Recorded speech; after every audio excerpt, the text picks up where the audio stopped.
they end up using him. Any organization that uses him is going to use him to build the legend and the win-loss record of the younger fighters, because that's what he's going to be. He's going to be a punching bag to everybody. He's going to be a Jabba. He's going to be a Jabba. He's going to win the fucking legend. I've been trying to ask you this for 3 freaking weeks now, and I never did. Now you mentioned. Oh, shit. You mentioned his name. Shamrock. And I got to ask you if I heard about this about 3 weeks ago. The vibe has been gone, so I'm thinking maybe this isn't going to happen. But the buzz was that Frank and Ken were going to fight, and it was all over the news. And then all of a sudden, over the last 2 weeks, it's disappeared.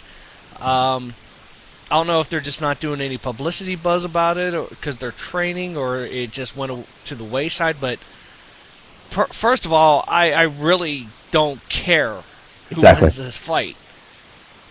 I've made it known that I think Ken and Frank Shamrock are both freaking jerks, overrated, non-talented pieces of crap. And as Dwayne would say, these views are the opinion of Dave and not Duck here on the Double D Show, and do not necessarily reflect those of anybody associated with this show except for Dave. And that is true.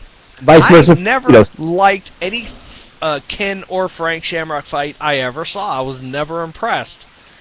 And I've seen Frank Shamrock fights, and when he lost, he was always whining and crying and being a wuss. And when he won, he was being a sore winner. And I mean, the guy just has no freaking class. And Ken, dude, drop the freaking hormone pills, please. Okay, you were an embarrassment on The Ultimate Fighter. You were the epitome of roid rage, especially around the time when Benoit did his thing. You are a freaking ass, and I will watch this fight hoping that they both get each other in a chokehold that they can't let go of, and they both end up choking each other out, and they go away. Well, frankly, the only organization that wanted any part of that fight was that had any money was Elite XC. And since Elite XC at the moment, now we talked about this last week, that they may be being ready to be resurrected in some form or another. Here's the deal, though. A fight like that is not really going to generate a whole lot of money. So I got a feeling they're going to put that on a back burner, and it's not going to be done. Frank was that's one of the reasons why Frank got so upset when Ken couldn't fight Kimbo, is because Kimbo and Ken fighting, and especially if Ken had been able to beat Kimbo, would have been great publicity to set up the fight. But I still think Kimbo would have beat him. You know what? I don't know. I don't know if Ken would have been able to put one of those patented leg and ankle locks on Kimbo and got it turned around and got him over on his stomach, I think we might have dealt with something. But if he stood up and banged with Kimbo would have beat him senseless, or more senseless. You know, but it's I don't think that fight's going to happen. I think Ken is still a little bit too old school with, like back in the Gracie days, he was able to go 60 minutes straight, but 55 minutes of that was, okay, we're just going to lay down, we're going to maneuver a little bit here and there for, position. I mean, I was never impressed with Ken Shamrock's fights. I mean, I think I saw 2, maybe 3 that impressed me.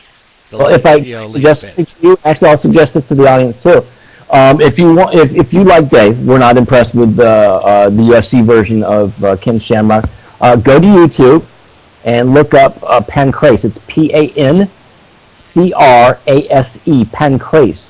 Now, this is where people like Boss Rutten, Ken Shamrock, Frank Shamrock, Vernon White. Pancrase. Excuse me, CE, Pancrase.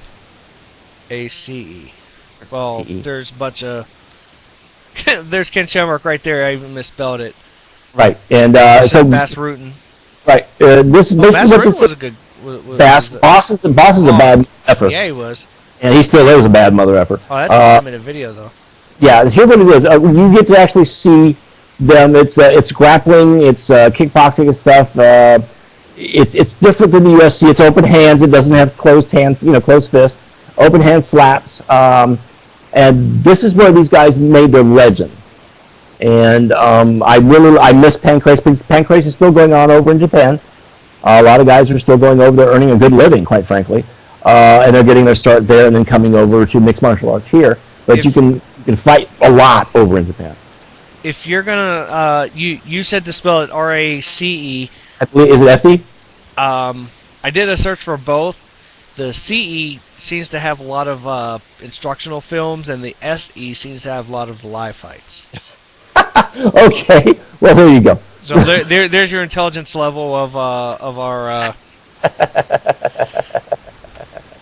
I'm not gonna insult our. I am losing it. As I've said, a lot of us have got hit in the head for a living for a while, so we're not, necessarily the sharpest tools. Oh, somebody mentioned Seth. Now that's the fight. Now, if there's a fight possibly coming up in K1. Whether or not it's going to be K1 rules or whether they're going to go with their. They also have a mixed martial arts division as well, whether it'll be MMA. But they're trying their darndest over there to get a rematch between Kimbo and Seth for the first of the year. And they're trying really hard to set that up. And it would be an interesting fight because over there you fight in a ring, you don't fight in a cage.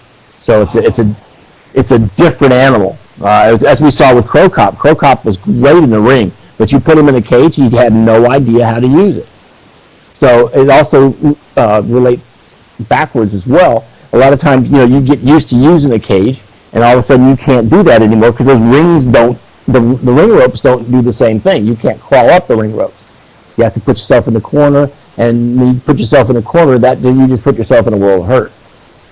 Well, I saw I haven't seen it since. I've seen it once. There was a MMA fight. It looked like an octagon, but they used the triangle-sized pads around the ring. Yes. And if the fight went outside, over the pads, they just reset and got you back in like sumo wrestlers. Yeah. Oh my God, it was so friggin' lame. I mean, there was actually an organization. It was an underground organization, and I can't remember the name right now. It shows you how impressed I was. This was back right as the UFC was like number 1 and number 2. And no, I don't mean going number 1 and number 2. You know what I mean. Anyway, I know our audience. So basically, what it was on a raised platform, very similar to a sumo circle, and they would get up there and do their thing, and it was almost like a video game. And I'm just looking at this, going, "Good God, people are gonna get hurt. You're not gonna get hurt inside. You're gonna get hurt, knocked the F out if you get thrown out of this thing and fall 5 feet to the thing." Luckily, that disappeared really quickly. Well, I really feel bad because I I was reading an article. I can't remember where it was. I was searching for it here, and they mentioned they're like, and Seth Petrozelli, quotation, the guy who knocked out Kimbo Slice, or parentheses, and I'm like, God, this guy. Do people out there not realize this guy's name without, him being known as that guy? I know, because he was a good fighter beforehand. Is he going to go through the rest of his career as the guy who beat Kimbo Slice? Is he ever going to make a real name for himself? Yeah, he's going to have to do a whole lot too. Now, one moniker that will probably be attached to his name as well is he's also the guy that almost brought down Elite XC. Because if it hadn't been for him telling, speaking out of turn, we would never have known that he received